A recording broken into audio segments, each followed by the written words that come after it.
রাধে রাধে প্রিয় বন্ধুরা, আশা করি আপনারা ভীষণ ভালো আছেন। আজ আপনাদের আমি দর্শন করাবো বৃন্দাবনের নিধিবন, আর এই স্থানের লীলাও আপনাদের আমি শ্রবণ করাবো। তো চলুন দেখে নেওয়া যাক। প্রিয় বন্ধুরা, দেখতেই পাচ্ছেন এটি হচ্ছে নিধিবনের প্রবেশ পথ, আর এই প্রবেশ পথ দিয়ে আপনাদের ভেতরে প্রবেশ করতে হবে এবং নিধিবন আপনাদের দর্শন করতে হবে। প্রিয় বন্ধুরা, এখানে ভগবান প্রতিদিন রাসলীলা করেন রাত্রেবেলা 16,000 গোপিনীর সঙ্গে। তো তার জন্য এখানে কিন্তু জুতো পরে প্রবেশ একদমই নিষিদ্ধ, আর তার জন্য এর পাশেই রয়েছে জুতো রাখার সেলফ, সেখানে আপনারা জুতো রেখে প্রবেশ করতে পারেন। প্রিয় বন্ধুরা, দেখতেই পাচ্ছেন এটি হচ্ছে পুরো নিধিবনের ভেতরে, আর নিধিবনের ভেতরে প্রবেশ করে আপনাদের পুরো ডিটেলস আপনাদের আমি দর্শন করাবো এবং এখানকার লীলা আপনাদের সামনে আমি তুলে ধরার চেষ্টা করব। প্রিয় বন্ধুরা, দেখতেই পাচ্ছেন আমি কিন্তু এই নিধিবনের প্রবেশ পথ দিয়ে আমি কিন্তু ভেতরে প্রবেশ করছি, আর এই স্থানে আপনারা কেমনভাবে আসবেন বৃন্দাবনে এসে তারও বিস্তারিত তথ্য থাকছে এই ভিডিওর মধ্যে। প্রিয় বন্ধুরা, এখনও যারা আমাদের মায়াপুর ব্লগ ইউটিউব চ্যানেলটি সাবস্ক্রাইব করেননি, অতি সত্ত্বর সাবস্ক্রাইব এবং বেল আইকনটি অল করে রাখবেন, আর যারা ফেসবুক পেজ থেকে দেখছেন অবশ্যই পেজটিকে ফলো করে রাখতে ভুলবেন না। প্রিয় বন্ধুরা, দেখতেই পাচ্ছেন এখানে কিন্তু প্রতিদিন হাজার হাজার দর্শনার্থী এবং ভক্তরা এই স্থানে ছুটে আসে ভগবানের এই লীলাভূমি দর্শন করার জন্য। প্রিয় বন্ধুরা, আপনারা জানেন এই স্থানে প্রতিদিন রাতে ভগবান কৃষ্ণ এই স্থানে লীলা করেন 16,000 গোপিনীর সঙ্গে। এই যে নিধিবন, এই নিধিবনটা কিন্তু যতগুলো গাছ এখানে বৃক্ষ আপনারা দেখতে পাবেন, আপনাদের দৃষ্টিতে এটি বৃক্ষ হতে পারেন, কিন্তু এটি কিন্তু একটি বৃক্ষ নয়, এটি হচ্ছে রাধা কৃষ্ণের যে 16,000 গোপিনী তারা দিনের বেলা এরকম বৃক্ষরূপে ধারণ করে। আর পৃথিবীর বুকে এমন কোনো স্থান আপনারা দেখতে পাবেন না যে স্থানে এমন তুলসী বৃক্ষ। এই তুলসী বৃক্ষ শুধুমাত্র নিধিবনে দেখা যায়। আর দেখতেই পাচ্ছেন এখানে বৃন্দাবনের শের যেটি বানর সেনা, তো এনাদের আপনারা দর্শন করতেই পারবেন বৃন্দাবনে আসলে। আর এদের হাত থেকে অবশ্যই সাবধান, আপনার চশমা যেটি আপনার খুবই গুরুত্বপূর্ণ, সেই জিনিসটি অবশ্যই আপনারা একটু সাবধানতা রাখবেন, নারে ওরা এমন টাইমে আপনার কাছ থেকে চশমাটা নিয়ে নেবে আপনারা নিজেও বুঝতে পারবেন না। তো যাই হোক, আপনারা যখন নিধিবনে আসবেন তখন এই পাশের যে তুলসী বৃক্ষগুলো আপনারা দর্শন করবেন, আপনারা শুধু দর্শনই করবেন। এর থেকে যে বৃক্ষের যে পাতা আপনারা কিন্তু কেউ ছিঁড়বেন না, এটি কিন্তু ভীষণ অপরাধ। তো যাই হোক, এখানে ভগবান কৃষ্ণ প্রতিদিন রাতে 16,000 গোপিনীর সঙ্গে এখানে কিন্তু লীলা এবং রাসলীলা করে থাকেন, এবং এই রাসলীলা দর্শনের জন্য অনেকের মনের ইচ্ছা যে এই নিধিবনে বৃন্দাবনে এসে তিনি রাত্রেবেলা লুকিয়ে থাকবেন এবং থেকে ভগবানকে তিনি দর্শন করবেন। তো এমন কার্য কিন্তু অনেকেই করেন, কিন্তু আপনাদের কাছে বিনম্র অনুরোধ, এমন কার্য কিন্তু আপনারা করতে যাবেন না, কারণ এটি করলে ভীষণ বিপদ। ভাবুন তো, এটি হচ্ছে ভগবান কৃষ্ণ এবং রাধারানী এবং গোপিনীদের একটি অন্তরঙ্গ মুহূর্ত। সেই মুহূর্ত দর্শন করার দৃষ্টিভঙ্গি আমাদের ভীষণ পাপ, এবং সেটি নিয়ে আলোচনা করাও আমাদের হয়তো সাধ্য নেই।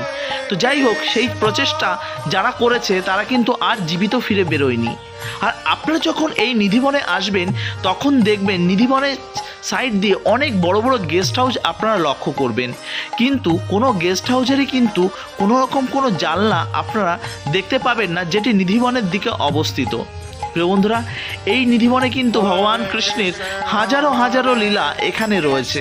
তো একদিন রাত্রে গোপিনীর সঙ্গে যখন রাসলীলা করছিল তখন কি হয়েছিল জানেন? তখন একজন ললিতা, যেটা হচ্ছে অষ্টসখীর মধ্যে একজন, তার খুব তৃষ্ণা পেয়ে যায়। আর তৃষ্ণা পেয়ে গেলে তখন সেই গোপী সে কি করে, সে যমুনার তীরে জল আনতে যায়। তখন রাধারানী এবং কৃষ্ণ বলেন যে তুমি যেও না, কারণ রাত্রেবেলা যেরকম গঙ্গাতে বা যমুনাতে কখনো তাদের বিরক্ত করতে নেই। কেন জানেন? সেটা হচ্ছে শয়নের সময়, সেই কারণে কখনো ডিস্টার্ব করতে নেই। যাই হোক, সেই কারণে এখানে একটি কুণ্ড সৃষ্টি হয় এবং সেই কুণ্ড থেকে জল পান করে এবং তাদের তৃপ্তি যে তৃষ্ণা নিবারণ করে। আর সেই জন্য আজও আপনারা দর্শন করবেন এই স্থানে আসলে ললিতা কুণ্ড নামে পরিচিত। প্রিয় বন্ধুরা, আরও এখানে অনেক স্থান রয়েছে। আপনারা জানেন যে ভগবান কৃষ্ণ হচ্ছে বৃন্দাবনের প্রত্যেকের বাড়ির থেকে কি করতেন? ননি চুরি করতেন। আর এখানে রাধারানী একটু ডিফারেন্ট কার্য করেছিলেন। রাধারানী কৃষ্ণের বংশী চুরি করেছিলেন, আর তার জন্য এখানে আপনারা আসলে দেখতে পাবেন যে রাধারানীর একটি বাঁশি বাজাচ্ছে তেমন একটি বিগ্রহ আপনারা এখানে দর্শন করবেন। আরও এখানে অনেক স্থান রয়েছে, সেই সব স্থানও আপনারা দর্শন করবেন। যেমন ধরুন, এখানে রয়েছে রংমহল, যেখানে এত সুন্দর কীর্তন ভজন হয়, আপনি আসলে আপনি নিজেকে ঠিক কন্ট্রোল করতে পারবেন না। তো প্রিয় বন্ধুরা, বৃন্দাবনে কিন্তু আজ বেশ খানিকটা ভিড় ছিল, আর তার মধ্যে দিয়েই আমি কিন্তু আপনাদের দর্শন করানোর চেষ্টা করছি।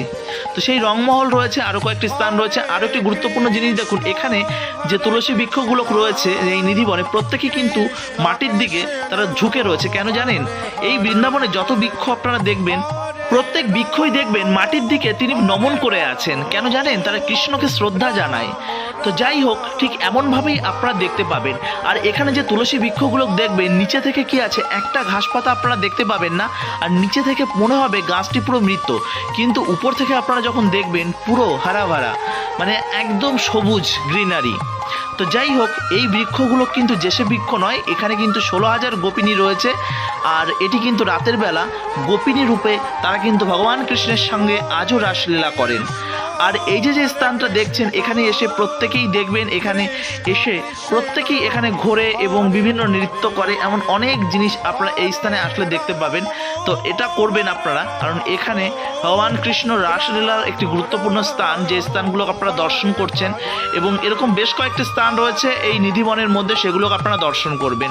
তো প্রিয় বন্ধুরা, এই স্থানে যারা পূজারী, যারা ডিপার্টমেন্টে, যারা ট্রাস্টি বোর্ড রয়েছে, যারা সেবার দায়িত্বে রয়েছে, প্রত্যেকেই কৃষ্ণ যেখানে শয়ন করার সেই স্থান রয়েছে, সেই বিছানা, তার উপর কিন্তু প্রতিদিন রাতে সুন্দরভাবে ফুল দিয়ে সেখানে রেখে দেওয়া হয়। আর পরের দিন সকালবেলা যখন এখানে পূজারী আসেন, তখন দেখেন যে ফুলগুলো সব অগোছালো রয়েছে, এবং সেখানে যে পান তিনি রেখে দেওয়া হয়, সেই পানের অর্ধেক খাওয়া লাড্ডু এবং অনেক কিছু রেখে দেওয়া থাকে, সেগুলো কিন্তু অর্ধেক খাওয়া অবস্থায় পাওয়া যায়।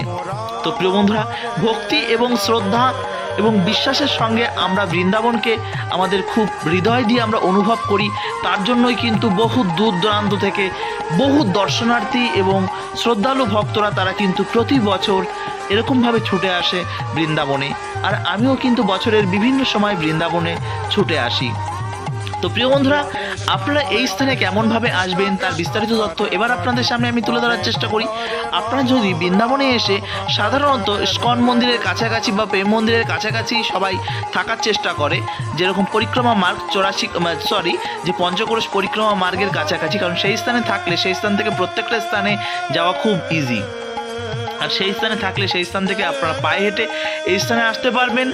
আর এই স্থান থেকে আপনারা আরও কয়েকটি স্থান পাশেই রয়েছে, বাঙ্কে বিহারি, অনেকগুলো মন্দির রয়েছে, সেই সব মন্দির কিন্তু আপনারা একই জায়গায় পায়ে হেঁটে দর্শন করতে পারবেন।